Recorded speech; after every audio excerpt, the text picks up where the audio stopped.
Trailer's a mess, getting ready for race day, and water picked up, and I needed this.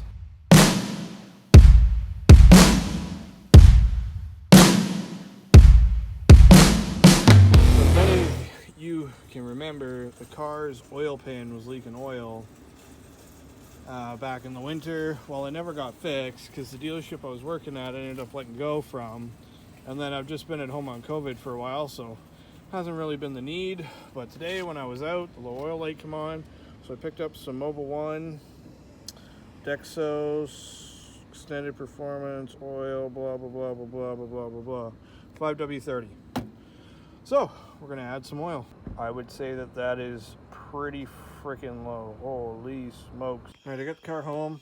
It is not cooled off. It is so muggy and humid out tonight. I needed a funnel, and I don't have one. So White Claw is donating me a funnel. Obviously homemade. Again, oil. Gonna put it.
But we do have some oil in the car now, so let's check it.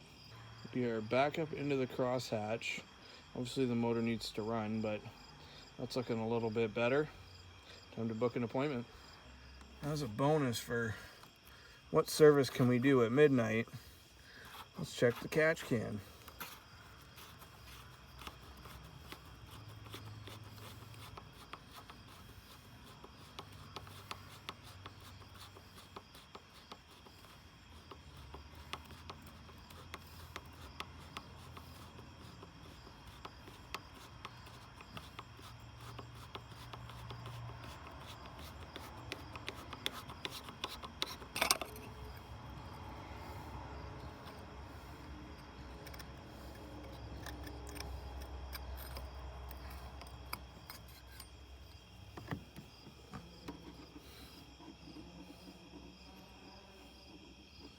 Absolutely nothing, but it is incredibly hot. Holy.